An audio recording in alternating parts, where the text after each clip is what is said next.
My name is Kel Arbor. I use warrior and they pronouns, and I'm the director of the health and wellness programs. Is Jacob Cribbs, and I'm a health and wellness coordinator for the Pride Center of Vermont.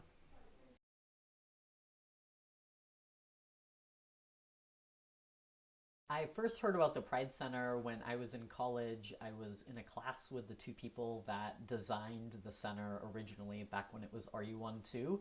And then I've worked in collaboration with the org for several years as a community member. I first heard about the Pride Center online.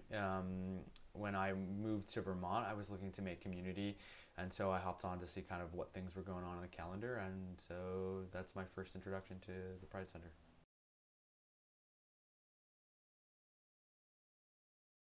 Ooh, it really varies. We don't really have a typical day, although Wednesdays are a bit of a typical day for one of our programs for our HIV prevention program, GLAM. We have a pop in Wednesday night that rotates. We do game nights on the second Wednesday and sort of have some regular event based nights. But other than that, we have some meetings, and then it's really just the ebb and flow of community need. Typical day at the Pride Center is like any other community center. People walk in, they sign in. If they have questions, we forward them over to the respective program that might be able to serve them. So that's either the trans program, GLOW, which is for women and women aligned folks, GLAM, which is for men and men aligned folks, THRIVE, which is our cutie POC programming, or the safe space programming, which is for folks who may need help walking through situations where they might be experiencing violence or bullying, etc.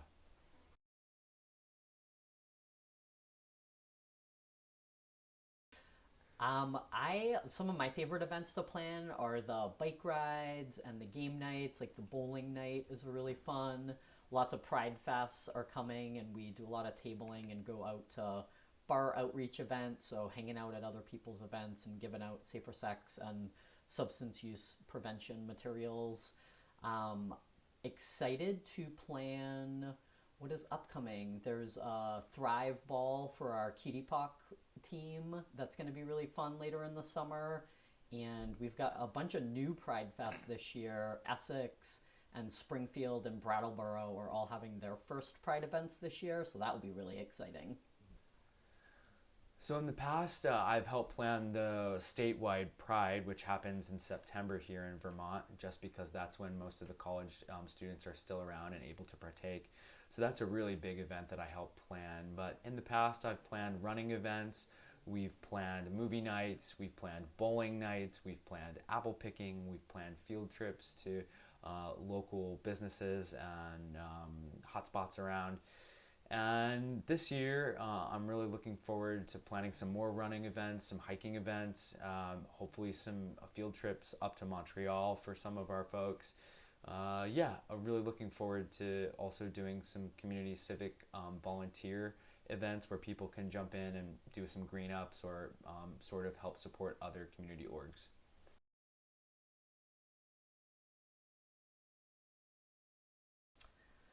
There's so many fun parts, but being able to do joy based work with our community is really fun for me. We have so much trauma and hard stuff that we deal with all the time. To focus on fun and joyful, entertaining things, that really gives me a lot of joy.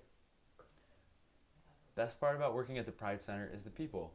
I get to work with amazing, diverse, really brilliant, super cool people doing a lot of really amazing things in the state of Vermont.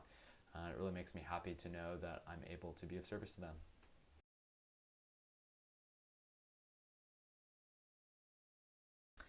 We really have folks from across all the different backgrounds. It's something unique to the LGBTQIA plus community that we are in all demographics.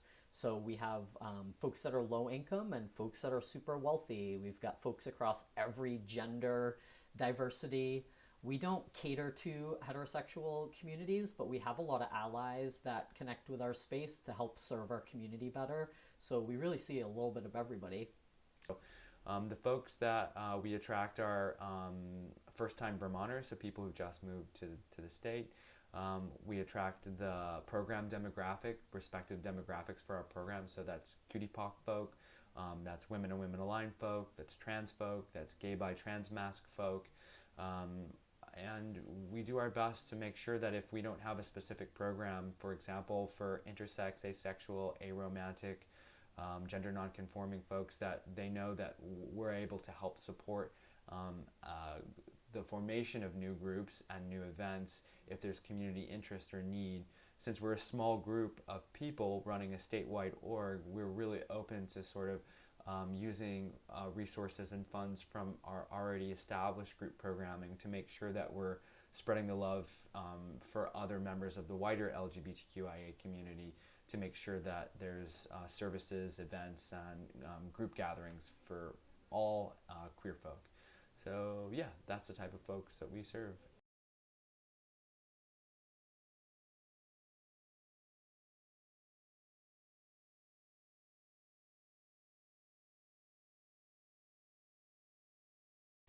We provide LGBTQIA plus folks HIV, free HIV testing, both in person, and we have an at-home self-test.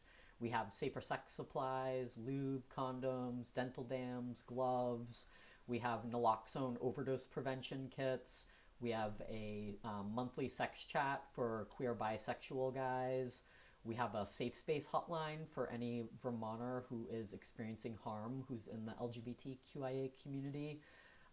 We also have social outreach groups for trans folks. There's about 6 or 7 different monthly support groups for gender diverse folks. We have a Women and Women to Line program that does really fun events like birding and hikes and greenhouse takeovers and a lot of other stuff, a lot of social groups. The services we provide run the gamut. So again, there's Safe Space, which provides light peer-to-peer support and counseling with people having difficulty perhaps with bullying or anti-LGBTQIA, for example, coworkers or neighbors, how to mitigate circumstances where they might be in relationship with somebody that might not be treating them well.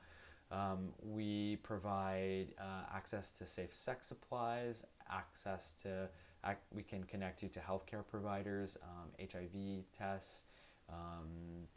We also are able to sort of give vouchers for times to help support folks who might be food insecure.